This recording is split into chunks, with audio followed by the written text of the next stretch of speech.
इस मॉडर्न दौर में दुनिया में जब भी कोई जंग लड़ी जाती है तो उस जंग के कुछ खास फैक्टर्स में से एक बड़ा फैक्टर यह भी होता है कि आखिर दुनिया किधर खड़ी है।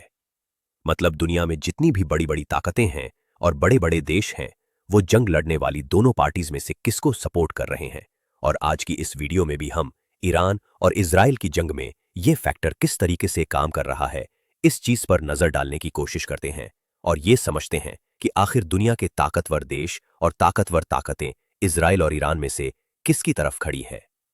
सबसे पहले ईरान के पर्सपेक्टिव से बात करें तो रशिया के केस में मामला सबसे ज्यादा गड़बड़ नजर आ रहा है। और ऐसा इसलिए भी कहा जा सकता है क्योंकि शायद ईरान की तरफ से सबसे ज्यादा उम्मीदें रशिया से ही लगाई गई होंगी।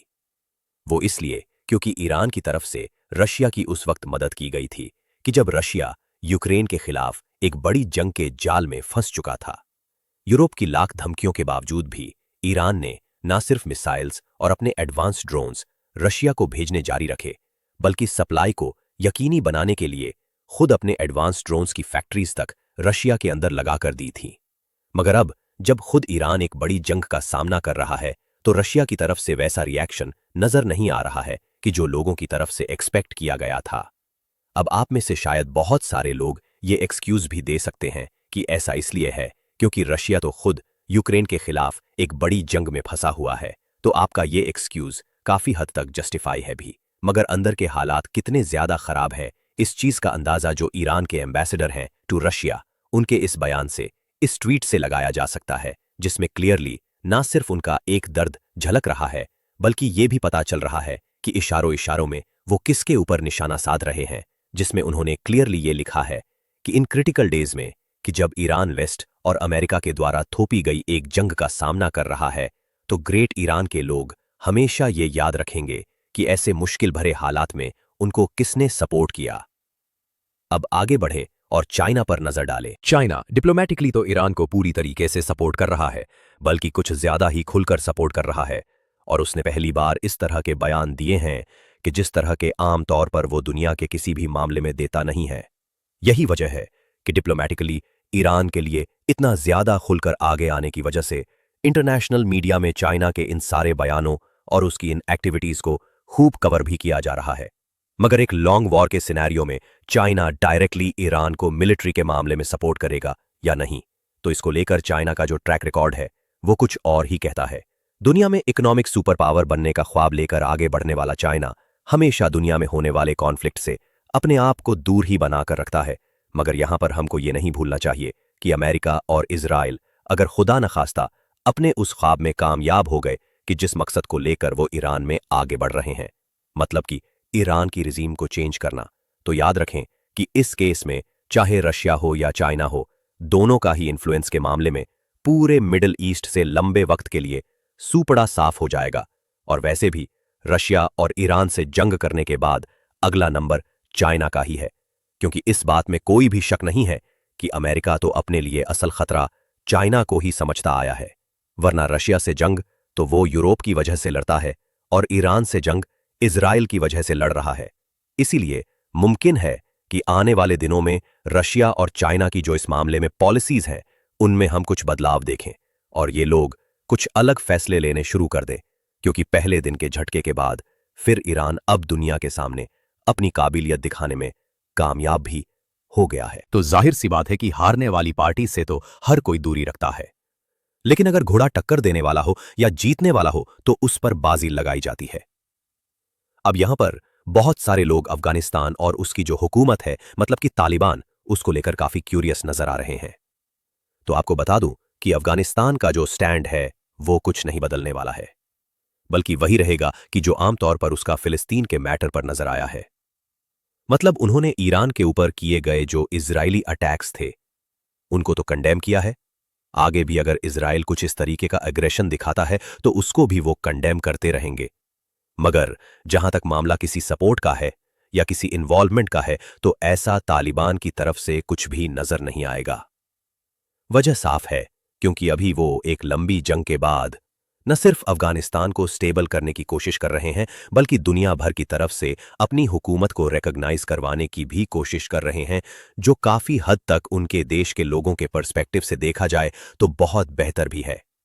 मगर प्रॉब्लम यह है कि ईरान का केस थोड़ा सा अलग है, क्योंकि ईरान डायरेक्ट अफगानिस्तान के साथ बॉर्डर शेयर करता है। और अगर बाय एनी चांस कुछ ऐसे हालात बने कि जो बनते हुए नजर आ भी रहे हैं कि अमेरिका को लगना शुरू हुआ कि इजराइल ईरान से डायरेक्ट जंग नहीं कर सकेगा, तो अमेरिका ने न सिर्फ खुद डायरेक्ट जंग में कूदने का फैसला किया,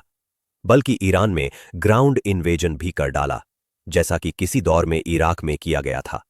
तो फिर मुमकिन होगा कि अफगानी गवर्नमेंट को चाहते या फिर ना चाहते हुए भी इस जंग में किसी न किसी तरीके से इन्वॉल्व होना पड़ेगा। अब वो चाहे भले ही ईरान की तरफ के अपने बॉर्डर को ही महफूज करने के लिए होना पड़े। मगर ऐसा होगा या नहीं होगा, तो कब होगा, किन हालात में होगा और अफगानी गवर्नमेंट को ये क्यों करना पड़ेगा, ये तो आने वाला वक्त ही बताएगा। साथियों, अब अगर आगे बढ़ें तो सबसे ज्यादा शक की जो सुई घूम रही है वो दरअसल हमारे पड़ोसी देश पाकिस्तान के ऊपर घूम रही है। हुआ ये है कि ऐसे वक्त में कि जब ऑलरेडी इजराइल और ईरान की ये जंग एक बड़ा मोड़ ले चुकी है और दूसरी तरफ अमेरिका भी इस जंग में कूदने की अंदर ही अंदर प्लानिंग कर रहा है, तो ऐसे ही एग्जैक्ट टाइम पर अमेरिकी राष्ट्रपति डोनाल्ड ट्रंप की तरफ से पाकिस्तान के आर्मी चीफ आसिम मुनीर को पर्सनली लंच पर इनवाइट किया गया है।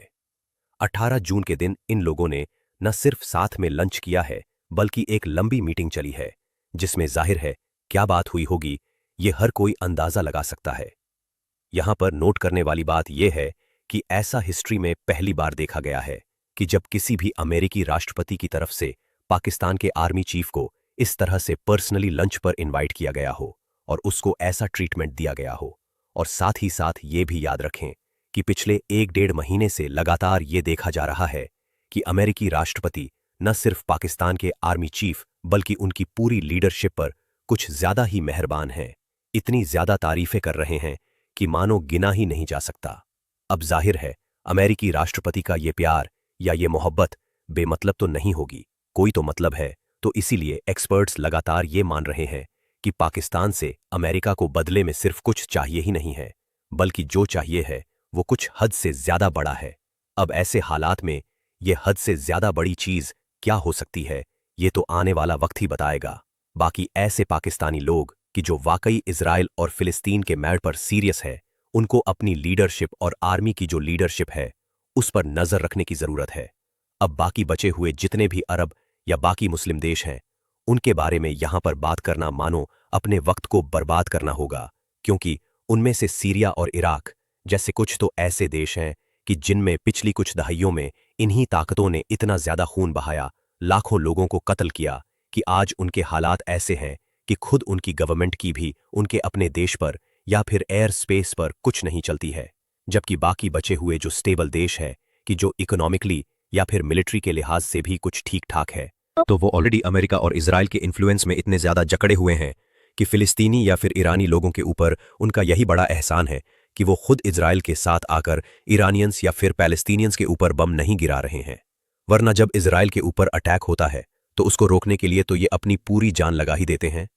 अब यहां पर कुछ इजराइल के पर्सपेक्टिव से भी बात कर ली जाए तो जैसा कि हम जानते हैं कि अमेरिका इजराइल का सबसे बड़ा साथी है, बल्कि अकलमंद लोग ये बात कहते ही नहीं हैं, बल्कि वो तो ये कहते हैं कि इजराइल अमेरिका के बिना कोई जंग लड़ता ही नहीं है, क्योंकि चाहे इंटेलिजेंस का मामला हो या फिर हथियारों का मामला हो या फिर इस तरह की बाकी चीजें हों, ये सारी की सारी चीजें इजराइल अमेरिका की ही इस्तेमाल करता है या अमेरिका के जरिए से इस्तेमाल कर रहा होता है।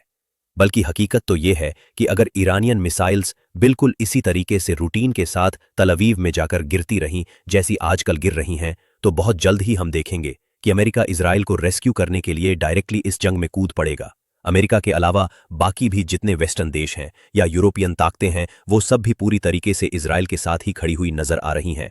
डिप्लोमेटिकली तो खुलकर साथ दे ही रही हैं, बाकी मिलिट्री के लिहाज से बात की जाए तो सबका नहीं पता, लेकिन यूके और जर्मनी जैसे देश ऑलरेडी इन्वॉल्व हो चुके हैं। बल्कि वो तो फिलिस्तीन के खिलाफ भी लगातार इंटेलिजेंस या फिर बाकी हथियारों को सप्लाई करके मदद कर ही रहे थे। और अब जब ईरान बड़ी ताकत है तो उसके खिलाफ तो करना ही होगा।